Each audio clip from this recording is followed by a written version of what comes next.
Good evening students. इस video के अंतर्गत हम लोग कॉम्प्रिहेंशन यानी रीडिंग स्किल में जो पैसेज पूछे जाते हैं, अपठित पूछे जाते हैं, अनसीन पैसेज प्रोज वाले,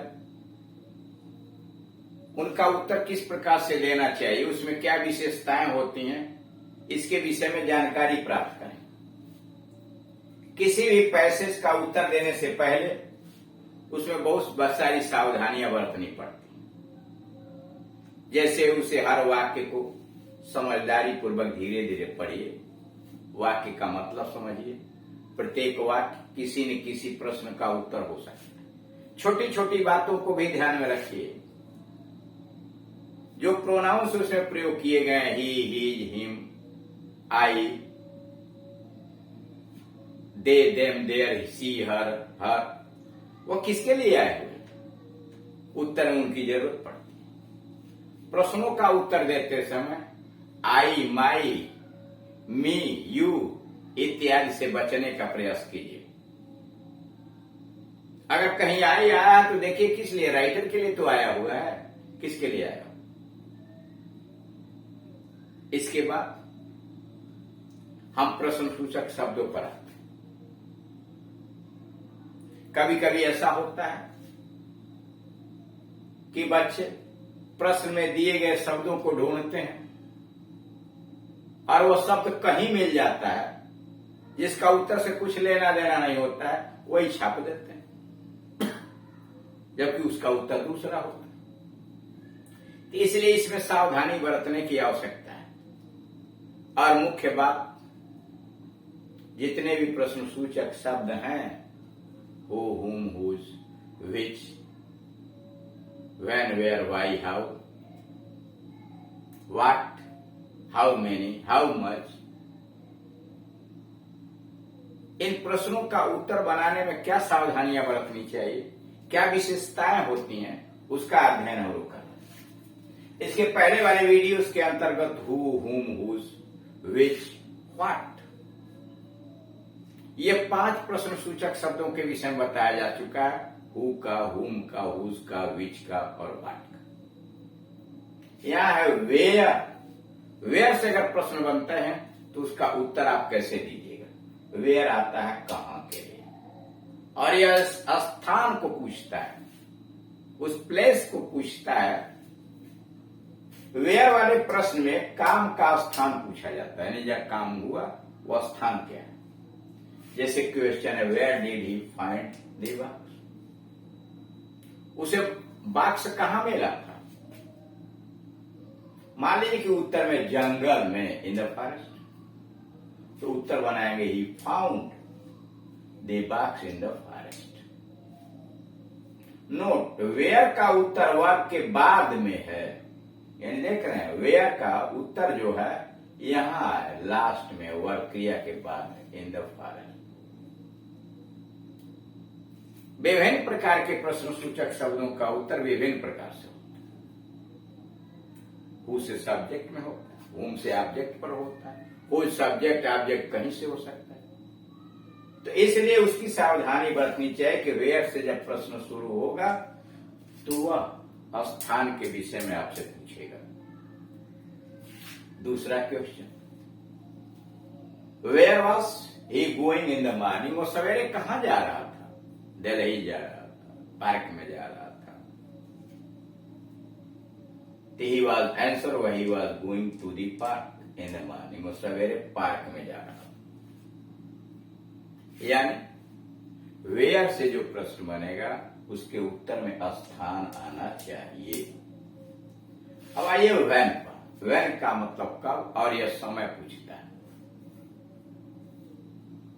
व्हेन से प्रारंभ प्रश्न के उत्तर में यदि समय दिया हो तो उसे प्राथमिकता देते हैं।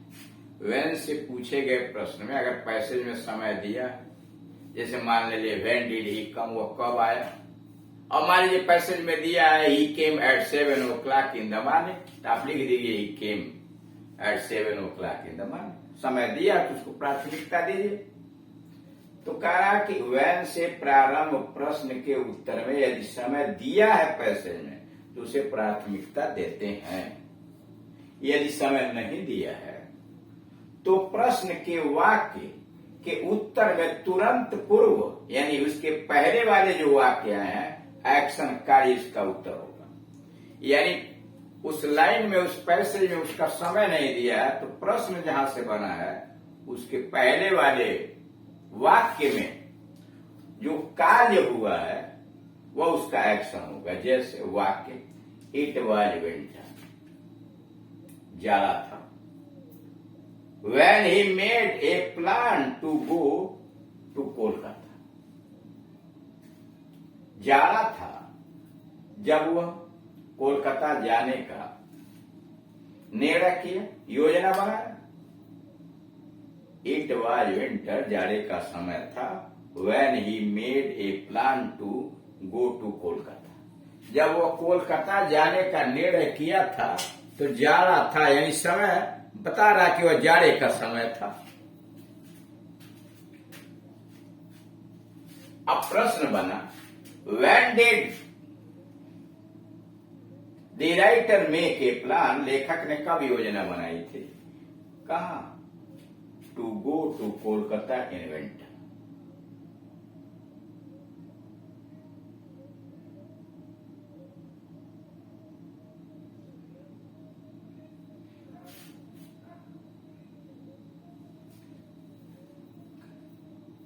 कह रहा है When did the writer make a plan to go to Kolkata? Sir यहां विंटर लिख लिया, उत्तर आ गया। लेखक ने कोलकाता जाने का कब योजना बनाया था?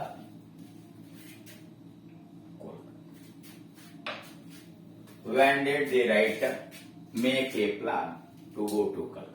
आंसर है the writer made a plan to go to Kolkata in winter, इसलिए यहाँ विंटर आया है। It was winter, तो वही उत्तर हुआ the writer made a plan to go to Kolkata in winter। जाड़े में कोलकाता जाने का लेखक ने योजना बनाया। वाक्य number 2 When his father died, जब उसके पिताजी मरे थे। He left for Delhi, तो उसने दिल्ली छोड़ दिया। When his father died, जब उसके पिताजी मरे, he left for Delhi, तो यहाँ कोई टाइम नहीं, इसमें एक्शन दिया है। अब प्रश्न देखिए When did he leave for Delhi, उसने दिल्ली कब छोड़ा? देख रहे हैं he left for Delhi, उसने दिल्ली कब छोड़ा? When did he leave for Delhi, वह दिल्ली कब छोड़ा या दिल्ली के लिए कब रवाना हुआ? आंसर हुआ he left for Delhi, ये देख रहे हैं ना, he left for Delhi कब? When his father died, जब उसके पिताजी मरे। यह टाइम नहीं है, यह एक एक्शन है, एक्शन को टाइम मान लिया गया।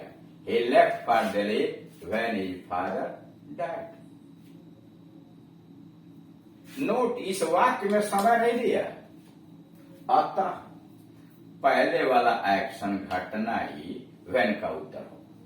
यानी इस वाक्य में टाइम नहीं दिया है। जब टाइम नहीं दिया है तो पहले वाली जो घटना हुई है when his father died, यही उसका उत्तर हो जाएगा। तो इसलिए उत्तर लिखा है left for Delhi when his father died। अब आइए वाई पर। वाई का मतलब होता क्यों, कारण बता।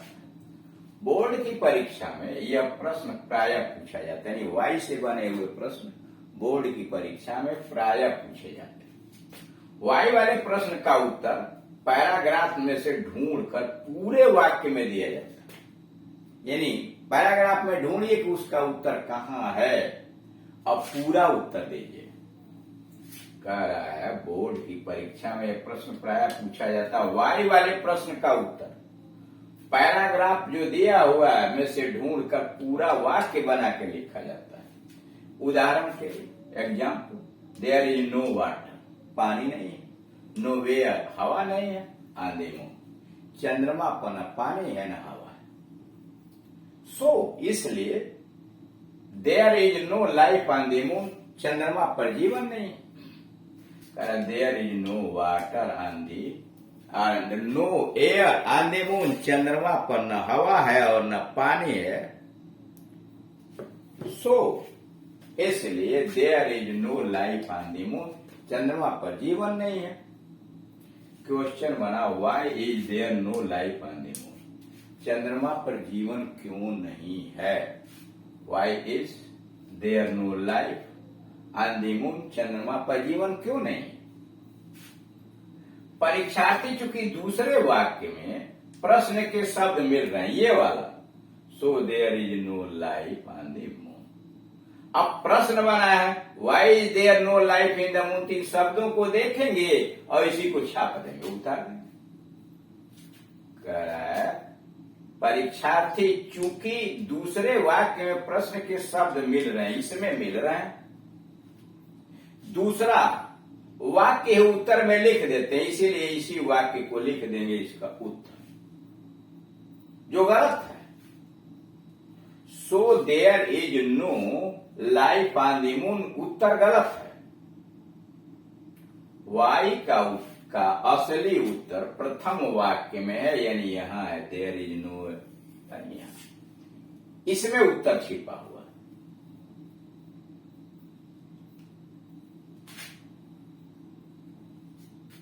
वाई का असली उत्तर प्रथम वाक्य में है। आंसर हुआ there is no life on the moon, चंद्रमा पर जीवन नहीं है। बिकॉज, कारण बताएंगे, because there is no water and no air on the moon. चंद्रमा पर जीवन नहीं है क्योंकि वहां न पानी है न हवा है।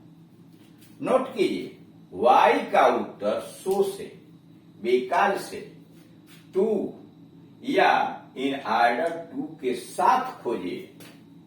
यानी वाई का उत्तर देने के लिए सो का, बिकॉज का, यहां सो आया होगा, देख रहे हैं ना, बिकॉज आया होगा, टू आया होगा, या इन ऑर्डर टू के साथ खोजिए, वहीं पर उसका उत्तर दिया होगा। तो इस तरह से आप देख रहे हैं कि जो अनसीन पैसेज देते हैं उनमें विभिन्न प्रकार के प्रश्न आ रहे हैं। उन प्रश्नों का उत्तर कितनी सावधानी के साथ देना चाहिए, यही आपको इस वीडियो के अंतर्गत सिखाया जा रहा है। ये इसके पहले वाले वीडियो में देख रहे हैं जो बन चुके हैं, 9, 10, 11 और 12, 4 वीडियो इसके पहले बनाए जा चुके हैं इसी से संबंधित कि दिए गए अनसीन पैसेज का उत्तर आप कैसे देंगे। उसको बार बार आप रिपीट कीजिए, इसके पहले वाले वीडियो को, क्लिप को। अगर बात समझ में नहीं आती है तो आप इस फोन नंबर पर कॉल कीजिए और अपने समस्या का समाधान हमसे कर लीजिए। फिर अगर कोई दूसरा प्रश्न आप जानना चाहते हैं, किसी भी ग्रामर का, ट्रांसलेशन का, तो आप यहाँ एड्रेस दिया हुआ है, name of the channel on YouTube. तो यूट्यूब पर जाइए, वहां टाइप कीजिए KD Singh and Gunjan English coaching. और एक्टिव वॉइस ढूंढना चाहते हैं, पैसिव वॉइस ढूंढना चाहते हैं, direct, indirect, synthesis, transformation, syntax, कोई इंटरमीडिएट का ग्रामर अथवा हाई स्कूल का ग्रामर, वो आपको लाइन से मिल जाएंगे। इसलिए कि लगभग 827 वीडियो ग्रामर और ट्रांसलेशन में बना के अपलोड किए जाते हैं। फिर भी नहीं समझ में आता है तो आप कॉल कर सकते हैं, अगर कोई परेशानी है तो। Thank you.